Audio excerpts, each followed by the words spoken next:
வச்சவரு அண்ணாதுரை. அவரோட மறைவுக்கு பின்னாடி 1969 முதல்வரா கருணாநிதி பதவி ஏற்றதுமே திமுகவோட ஊழல் சாம்ராஜ்யமே தொடங்கிடுச்சுன்னு சொல்லலாம். விதவிதமா ஊழல் செய்யறதுல திமுகவை அடிச்சுக்க ஆளே இல்ல.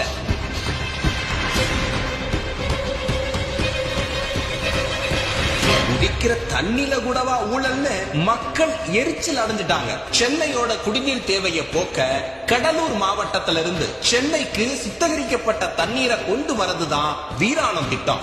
இந்த திட்டத்தோட டெண்டரை எந்த முன் அனுபவமும் இல்லாத முரசொலி மாறனோட நண்பர் நிறுவனத்துக்கு வழங்கினதா குற்றச்சாட்டு இருக்கு.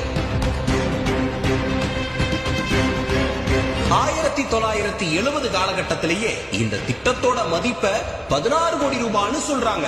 ஊழல்னு வந்துட்டா கருணாநிதிய கையிலேயே பிடிக்க முடியாதுன்னு சொல்ற அளவுக்கும் ஊழல்ல மூழ்கி தலைச்சுக்கிட்டு இருந்துச்சு திமுக அரசு.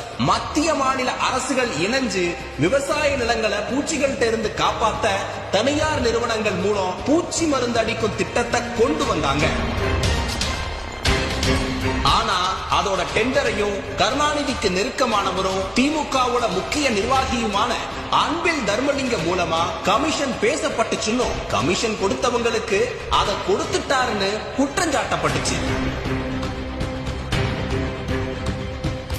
கத்தி படத்துல தலைவர் விஜய் 2Gனா என்னையா அலைக்கற்றை வெறும் காத்த வச்சு கோடி கோடியா ஊழல் பண்ற ஊரியா இதுன்னு பேசின வசனம் எல்லாம் பெரும் பேசு பொருளாச்சு.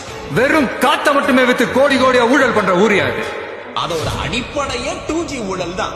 மத்திய அரசுக்கு கிட்டத்தட்ட 1.25 லட்சம் கோடி ரூபாய் இழப்புன்னு CAG சொல்லுச்சு. அப்ப மத்திய அரசோட அமைச்சரவையில தொலைத்தொடர்பு அமைச்சரா இருந்த ராசா இந்த குற்றச்சாட்டுல சிறைக்கும் போனாரு. இந்த ஊழல் குற்றச்சாட்டு திமுகவை அதிகாரத்திலிருந்து அதல பாதாளத்திற்கே தள்ளிச்சுன்னு சொல்லலாம்.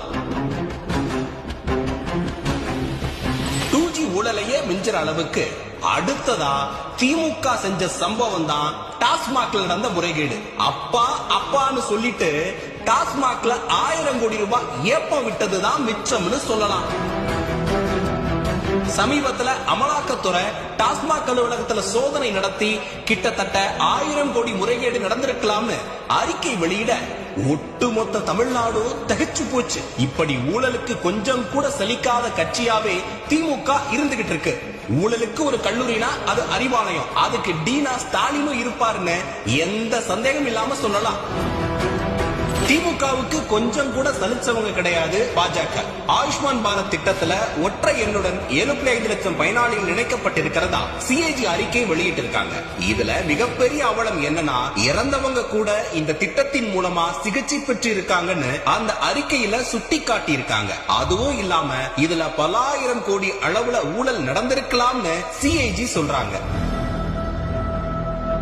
இதை விட பெரிய ஊழல் துவாரகா சாலை திட்டத்துல நடைபெற்றதா அனைத்து கட்சியினரும் குற்றம் சாட்டிட்டு வராங்க. கிலோமீட்டருக்கு 18 கோடி ரூபாய் நிதி ஒதுக்கி இருந்த நிலையில ரூபாய் 250 கோடி செலவு பண்ணி இருக்கிறதா CAG அறிக்கை மூலமா மத்திய பாஜக அரசுக்கு எதிராக எதிர்கட்சிகள் குற்றம் சாட்டியும் போராட்டம் நடத்திட்டு வராங்க. இப்படி மாநிலத்துல இவங்களும் மத்தியில அவங்களும் சேர்ந்து ஊழல்ல போட்டி போட்டுக்கிட்டே இருக்காங்க. இந்த ஊழலாட்சி போதும்னு மக்கள் சிந்திக்க ஆரம்பிச்சிட்டாங்க.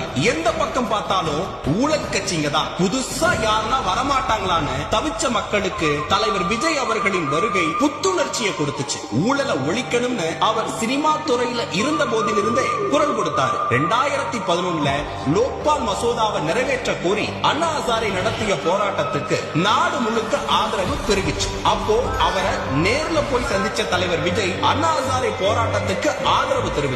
மேலும் அவர் அங்க பேசும்போது ஊழலுக்கு எதிரான விதையை இளைஞர்களிடமோ மக்களிடமோ அண்ணா ஹசாரே விதைத்து விட்டாருன்னு சொன்னாரு. மேலும் ஒரு தமிழனா இங்கு வந்து கலந்து கொண்டு ஆதரவு தெரிவிக்க வந்தேன்னு சொன்னாரு. தொடர்ந்து அவரோட அரசியல் வருகையை அறிவிக்கும் போது கூட லஞ்சம் ஊழல் இல்லாத ஆட்சியை கொடுக்கவே அரசியலுக்கு வந்ததாகவும் சொன்னாரு. இப்படி முகமடி போட்ட கரப்ஷன் கபடதாரிகள் தான் இப்ப நம்ம கூடவே இருந்துகிட்டு இப்போ இங்க நம்மள ஆண்டுகிட்டு இருக்காங்க. I repeat. தன்னோட எல்லா மேடைகளிலும் ஊழலுக்கு எதிராக குரல் கொடுக்கிற வகையில மக்களை சுரண்ட கட்சியாக திமுக இருப்பதாக கூறி ஊழலுக்கு எதிராக குரல் கொடுத்தாரு. மேலும் 1000 கோடி ரூபாய் அளவுல டாஸ்மாக்ல ஊழல் நடந்திருக்கிறதா அமலாக்கத்துறை சொன்னதை சுட்டிக்காட்டி ஊழல்ல காட்டாற்று வெள்ளத்தையே உருவாக்கக்கூடியவர்கள் திமுகவினர் கடுமையா விமர்சிச்சாரு. அரசு தனியார் துறைகள்ல ஊழலை ஒழிக்க அரசியல் தலையீடு இருக்கக்கூடாதுன்னு நன்கு அறிஞ்சு அதை தன்னோட செயல் திட்டமா அறிவிச்சிருக்காரு. 2026 தமிழக வெற்றிக் கழகம் வென்று ஆட்சி அமைக்கும் போது நிச்சயம் ஊழலே இல்லாத ஒரு ஆட்சியை தலைவர் விஜய் கொண்டு வருவார்னு ஒரு நம்பிக்கை மக்கள் கிட்டையும் இளைஞர்கள் கிட்டையும் உருவாகி இருக்கு. காற்று, மழை, வெயில், இயற்கையை யாரால் கட்டுப்படுத்த முடியும்? யாரால் தடுக்க முடியும்? இவையெல்லாம் கடவுளால் உருவாக்கப்பட்டவை. அப்படிதான் எம் மக்களுக்கான அரசியலையும் யாராலும் தடுக்க முடியாது.